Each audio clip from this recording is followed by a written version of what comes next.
It's an insult to every Colombian. It's an insult to every Colombian.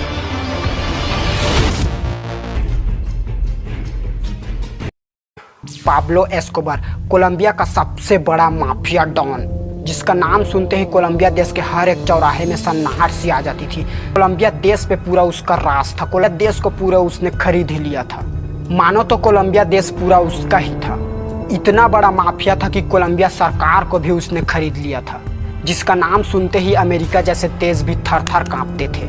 जिन्होंने खुद का कानून बना डाला था, संविधान के नियम बदल दिए थे। उसको जब गिरफ्तार किया गया तो वो एक ऐसे कानून में रहते थे जहां उसकी खुद की मर्जी चलती थी और वो उसी का बनाया हुआ जेल था। जो कानून पूरा देखने पर तो कानून की तरह दिखता है, लेकिन अंदर से पूरा लग्जरी कानून है। और अगर ये आज जिंदा होते तो ये दुनिया के सबसे रिचेस्ट मैन होते। इस माफिया डॉन के पास इतना ज़्यादा पैसे थे कि ये हर महीने 1,80,000 से भी ज़्यादा रबर बैंड खरीदते थे, वो भी पैसे बांधने के लिए, सिर्फ पैसे बांधने के लिए। 50 रुपये का इतना भर के रबड़ मिलता है, 2 लाख रुपये में कितना सारा रबर बैंड आता होगा। इसके पास इतना ज़्यादा पैसा था कि ये अपने पैसे को बैंक में जमा नहीं कर सकते, क्योंकि वो इलीगल था। इसलिए वो सारे पैसे को ज़मीन में गाड़ के रखते थे और उसके जितने भी पैसे थे उसमें से हर महीने की कमाई का 10% पैसा चूहे काट लेते थे। इसके खिलाफ अगर कोई आता था तो सीधा वो इसका इनकाउंटर कर देते थे, सीधे मौत के घाट उतार देते थे। ये माफिया डॉन 27,000 से भी अधिक ज़्यादा मर्डर कर दिए थे, मर्डर करवाए गए थे, कर भी दिए थे। एक बार तो उसका कोर्ट में केस हो गया था और केस होने के नाम से अगले दिन उसका पेशी होने वाला था और उन्होंने उस रात उस कोर्ट को ही गायब कर दिया। उसके पास इतना ज़्यादा पैसे थे कि वो सरकार को भी खरीद लिया करते थे। तो ये माफिया कौन था, क्या करता था, जानना जरूर चाहते होंगे। तो यह तो सिर्फ अभी एक ट्रेलर है, पिक्चर अभी बाकी है मेरे दोस्त। इसके बारे में पूरा सुनने के बाद आपके रोंगटे खड़े हो जाएंगे। कौन है ये माफिया डॉन, भारत से इसका कोई ताल्लुक है? तो आज का वीडियो बिल्कुल फाड़ू होने वाला है, तो इस वीडियो को बिल्कुल भी स्किप ना करना। सो है एवरीवन, स्वागत है आप सबका फिर से एक नए वीडियो में। मेरा नाम है हीरालाल पटेल और चलिए जल्दी से वीडियो को शुरू करते हैं। तो जल्दी से अगर आपने इस वीडियो को एक लाइक नहीं किया होगा तो एक लाइक जरूर कर देना, और चैनल में नए हो तो सब्सक्राइब बनता है, सब्सक्राइब ठोक दो।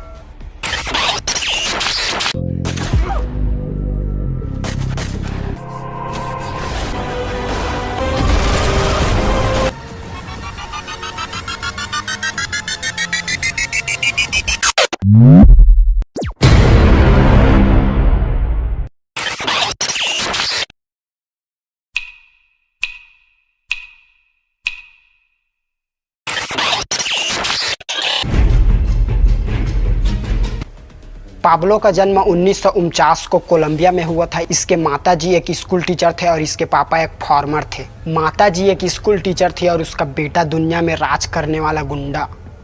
पाब्लो एस्कोबार 3 भाई होते थे। बचपन से ही पाब्लो बहुत ज़्यादा हरामी बंदा था। धीरे धीरे उसका उम्र बढ़ती गई, उसके दिमाग में एक सोच आने लगा कि ये दुनिया पैसे के बिना नहीं चलेगा और पैसा एक बहुत बड़ा आधार है और उसको कमाना था लाखों करोड़ों। तो बचपन में बहुत कम मात्रा में चोरी करते थे, जैसे कि बहुत छोटे छोटे घर के भी पैसे चुरा लेते थे।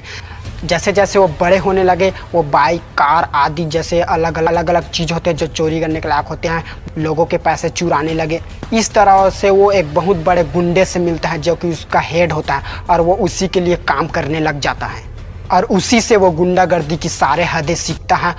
शुरू में तो ये छोटे छोटे गुंडा ही गर्दी करते थे, उसके बाद इसके पास कुछ ऐसा हाथ स्कीम लगा जिसके बाद ये बहुत ज़्यादा अमीर हो गए। तो आखिर पाब्लो करता क्या था, इसके बारे में मैं इस वीडियो में नहीं बता सकता। नीचे डिस्क्रिप्शन में लिखा हुआ है कि वो करता क्या था, क्योंकि उसका नाम लेना यूट्यूब वीडियो में इलीगल है, तो हम उसका नाम दे देते हैं पाउडर। समझने वाले समझ गए होंगे। तो पाब्लो पाउडर का व्यापार करते थे। वो एक पाउडर को यहाँ से वहाँ पहुँचाने का काम करते थे। उसके बाद उसके दिमाग में इस तरह के थॉट आने लगे कि ये सब मैं ही करूँगा, अकेला इस दुनिया का राजा बनूंगा। उसने अपने हेड को मार दिया और उस हेड को मारने के बाद उसके सब आदमी को बोले कि तुम सब अब मेरे कब्जे में हो और मेरे ही अंडर में काम करोगे, और नहीं करोगे तो तुम सबको मार दिया जाएगा, बिल्कुल इसी की तरह। तो धीरे धीरे उसका जो पाउडर का व्यापार था वो पूरे कोलंबिया देश में फैल चुका था। हर एक गली चौराहे में हर एक पाउडर का नशे करने वाला व्यक्ति मिल जाता था और फिर धीरे धीरे उसका गुंडागर्दी ऐसे ही बढ़ने लगा। इसके बाद तो पुलिस वाले लोग इसे पकड़ने की कोशिश की, तो उस पुलिस वालों को ये पहले सीधे मौत के घाट ही उतार देते थे। उसके बाद बड़े बड़े इन्वेस्टिगेशन को इसका केस सौंपा गया, जिसके बाद बड़े बड़े इन्वेस्टिगेशन इसका केस को लड़ने के लिए तैयार थे और उन सबको भी इन्होंने मार दिया। और इस तरह न जाने इन्होंने कितने सारे मर्डर करते रहते था और इसके पास इतना ज़्यादा पैसा आने लगा। और एक समय ऐसा आ गया कि ये पूरा कोलंबिया देश पे राज करने लगा था, पूरा इसके नाम का दबदबा था। और इसके पास इतने ज़्यादा पैसे थे कि ये लोग गरीबों में इतने ज़्यादा दान करते थे, इतने ज़्यादा दान करते थे, बहुत ही ज़्यादा मात्रा। और ये अपनी चैरिटी दिखाने के लिए बहुत ज़्यादा पैसे मात्रा में दान करते थे और ये इसलिए गरीबों के लिए एक भगवान के रूप में थे। और ये कोलंबिया देश के प्रेसिडेंट के लिए भी खड़े हो गए और वो प्रेसिडेंट भी बन गए। पाब्लो जिस घर में रहते थे वो घर नहीं, पूरा का पूरा शहर था। और पाब्लो सिर्फ एक ही दुनिया में नहीं रहते थे, उस अलग अलग देश में भी उसके बहुत सारे घर थे और उसका पाउडर भारत देश में भी आया था। एक बार कुछ ऐसा हुआ कि उसकी बेटी को सर्दी हो गई थी और घर में आग जलाने के लिए कुछ भी नहीं थे, तो उसके पास जितने भी पैसे थे उन सबको उन्होंने जला दिया। तो उस सर्दी की वजह से आग जलाने के लिए वहाँ पे कुछ भी नहीं था, तो उन्होंने 1500 करोड़ को ऐसे ही जला दिया। और वो अपने पैसे को ऐसे जगह खर्च करते थे जहाँ पे उसकी लग्जरी लाइफ जी जा सके। उसके पास 1500 नौकर थे जो कि सिर्फ उसकी लाइफ को ही मेंटेन करने के लिए काम करते थे और वो अपने परिवार के लिए कुछ भी कर सकते थे, कुछ भी मतलब कुछ भी। और उसका जो पाउडर था वो अलग अलग देश में भी जाने लगा था और अमेरिका में भी इतने ज़्यादा बढ़ गया था कि पाब्लो एस्कोबार का नाम भी सुन के वहाँ पे दंग रह जाते थे, क्योंकि उसका वहाँ पे दबदबा चलता था। और इसके बारे में और लंबा कहानी बताऊं तो बहुत लंबा हो जाएगा, सीधे ट्विस्ट पे आते हैं। ट्विस्ट ये आया कि जस्टिस मिनिस्टर एक बहुत बड़े आदमी थे जो कि उसके खिलाफ लड़ने वाले थे। तो जस्टिस मिनिस्टर को उसके खिलाफ सबूत चाहिए था। जो पहले पुराने कांड किए थे, एक बार जेल गए थे, तो उसका सबूत वो ढूंढने लगे और उसका सबूत उससे मिल ही गया। तो इस सबूत के बाद वो जो प्रेसिडेंट है, उस प्रेसिडेंट से उसे अपना पद खोना पड़ गया और वो एक नीचे पद में आ गए। और इसके बाद उसने गुंडागर्दी की सारी हदें पार कर दी। उसके बाद उसने जस्टिस मिनिस्टर को भी मरवाने का प्लान बना लिया और उसको मरवा भी दिए। और ये बात पूरे कोलंबिया में पता चल गया कि इसका खून इसी ने कराया है। फिर क्या, उसका केस हो गया, उसका कोर्ट में पेशी होने वाला था अगले ही दिन, लेकिन रातों रात उसने उस कोर्ट को ही गायब कर दिया। फिर कोलंबिया सरकार ने इसका केस अमेरिका देश को दे दिया और उस पाब्लो को पता था कि अगर ये केस अमेरिका के पास गया तो वो नहीं बचेगा।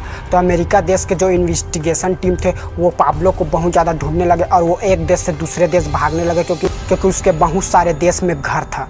फिर उन्होंने सोचा कि वो जेल जाएगा, लेकिन वो सिर्फ अपने ही देश का जेल जाएगा, ना कि अमेरिका का। और इसके लिए कुछ कंडीशन भी रखा था। कंडीशन ये था कि वो खुद के बनाए हुए जेल में रहेगा और एक्स्ट्रा एडिशनल लॉ को हटा दिया जाएगा, यानी कि संविधान ही बदल दिया जाएगा। तो कोलंबिया सरकार उसे पकड़ नहीं पा रहे थे, तो उन्होंने इसका ये एग्रीमेंट भी मान लिया और वो खुद के ही जेल में रहने लगे। और वो कोई जेल नहीं, वो एक लग्जरी हाउस था जिसमें फुटबॉल पीच थे, जिसमें पियानो थे, डॉल हाउस, बार, पार्टी हाउस, अलग अलग तरह के ना जाने कितने सारे जो एक लग्जरी लाइफ जीने का तरीका होता है वो पूरे उस जेल में था।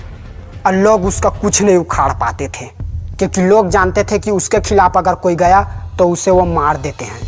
फर्क सिर्फ इतना था कि वो जो काम पहले बाहर करते थे वो अब जेल में बैठ के कर रहे हैं। पाब्लो का एक पर्सनल एरिया था जहाँ पे वो कई एकड़ जमीनों में पाउडर का खेती करवाता था। फिर कोलंबिया सरकार ने सोचा कि क्यों नहीं इसे इस जेल से दूसरे जेल में जाने को एक प्लान बनाया जाए और उसी रास्ते में उसे मार दिया जाए। लेकिन वो इतना समझदार था कि वो समझ गया था कि उसे मार दिया जाएगा और उसने उस जेल से फरार होने को सोच लिया और उस जेल से फरार भी हो गए।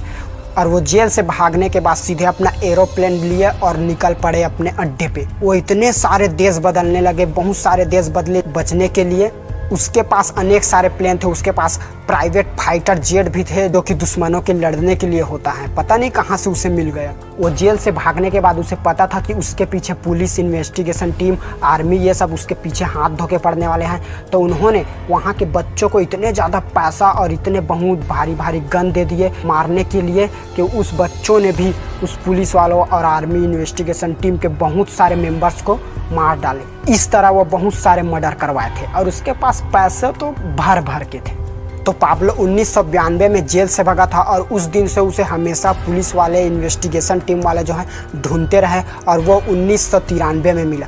2 दिसंबर 1993 को उसका इनकाउंटर किया गया, ऐसा बोलते हैं। और ऐसे भी बोलते हैं उन्होंने खुद अपने आप को ही गोली मार लिया।